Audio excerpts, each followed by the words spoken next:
Yo guys, Fun of our team back with a brand new video. Today we're going to be doing mock draft 1.0. Today I did it on an app instead of doing it manually. I'm going to just do a real quick run through of my mock draft. I will do one next week after the championship games are done and over with, and after the Super Bowl. So with the first pick, I have the Bengals going Joe Burrow. That is quite obvious. Number 2, I have the Redskins going Chase Young. And yes, this is doing on an app. You guys can do your own mock draft. And at number 3, I have the Lions going Isaiah Simmons. He can play linebacker, safety. That's what he did at Clemson. It'll be interesting to see what the Lions do with him. If they still keep their 4-3 defense, which what Clemson ran, but at 3-4, if they do change it, he'll probably play safety. If the Lions keep a 4-3, he will move to linebacker. Giants, I have them taking Jeffrey Okudah. Even though the past couple years taking a corner high hasn't really worked out, releasing Janoris Jenkins at the end of this past season and trading away Eli Apple in the 2018 deadline, they are in desperate need of a corner. 5th, I have the Dolphins taking Tristan Wirfs as a tackle. 6th pick, I have the Chargers and Browns. I feel like the Browns should trade their 10th pick and Joe Schobert to the Chargers for the 6th pick.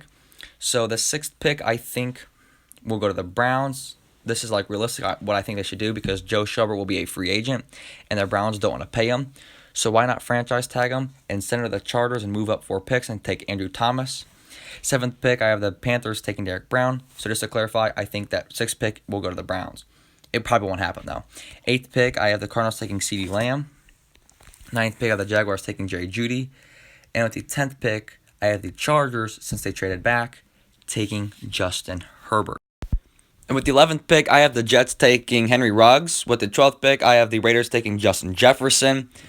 You could say they could go anything here, but I think to replace Antonio Brown, I think they could get a Justin Jefferson or a nice weapon for Derek Carr.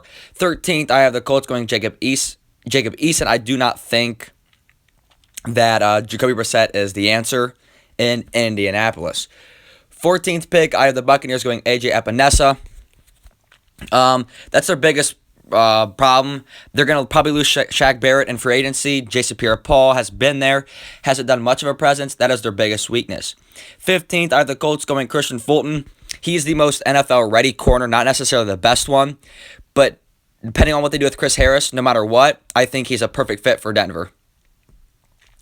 And with the 16th pick, I have the Falcons taking Trayvon Diggs. That defense has a lot of talent. They just can't stay healthy, and I think their biggest hole is corner. 17th, I have the Cowboys going Grant Delpit. As a Cowboys fan, I'm happy with that. 18th, I have the Dolphins going Bryce Hall out of Virginia. 19th, I have the Raiders going Xavier McKinley to pair up with Abram and Carl Joseph, and he could play slot corner, which is what they need to help out Garyon Conley. 20th, I have the Jaguars going with C.J. Henderson out of Florida. I think it's real nice. A.J. Terrell to the Eagles and T. Higgins to the Bills. But I do think, let's go back to the A.J. Terrell. You could say they could either go corner or receiver here, but I think corner is bigger need because in free agency, you're going to be losing Jalen Mills, and I think you have a lot of cap space, so you can sign a receiver in a decent wide receiver market. 22nd, obviously, I said T. Higgins. 23rd, I have them going Bryson Hopkins out of Purdue. Biggest need for the Patriots was tight end or just a weapon for Tom Brady, but I think to replace that Gronk, you can never replace Gronk, but I think Bryson Hopkins can really help out. Number 24 with the Saints, I have them going with Jalen Reagor out of TCU. Just a weapon, so you don't have to give Michael Thomas the ball 280 times a game.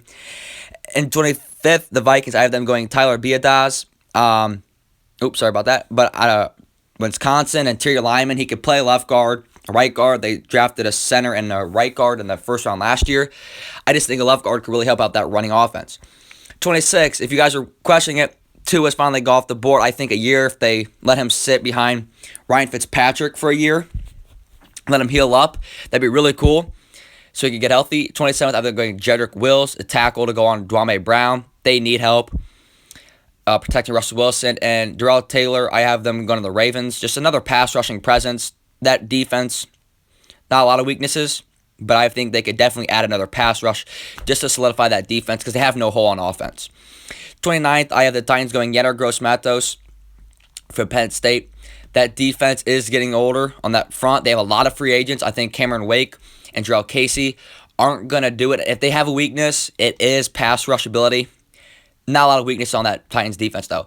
30th, I have the Packers going Julian Akawara out of Notre Dame. Just a pass rush presence that could play linebacker or a pass rush presence to go pair up with Preston Smith and Zadarius Smith, and he could play that outside linebacker to play with Blake Martinez. I think that can be a really deadly combo next year if they want to make another deep playoff run.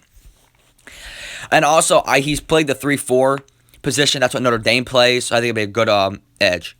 31st, I have the Chiefs taking Kenneth Murray, my favorite player in college football out of Oklahoma.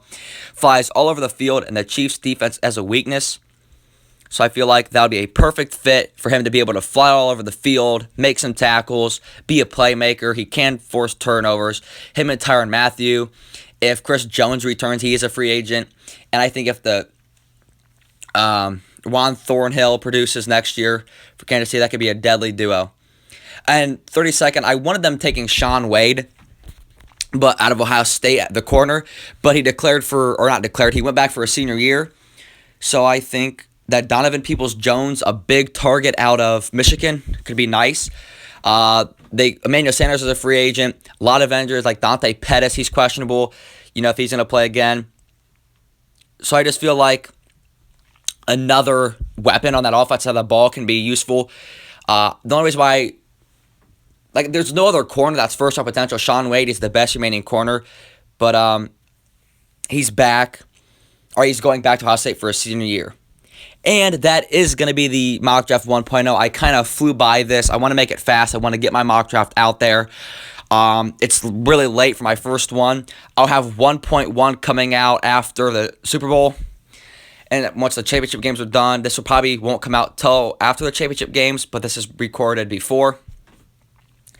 But I do think 2 weeks before the Combine, I'll do one. When the Combine's done, I'll do one. Then when free agency's done, when teams fill out their holes, I will do another mock draft. And then the week before the draft, when trades start happening, when the rumors start coming out, I'll do another one. And then right before the draft, I'll have my final one. So there'll probably be 6 or 7 mock drafts before the actual draft. Sorry this one is late. Sorry I had to run through it, but I did have to run through it. I do apologize. Thank you guys so much for watching. I'm out. Peace.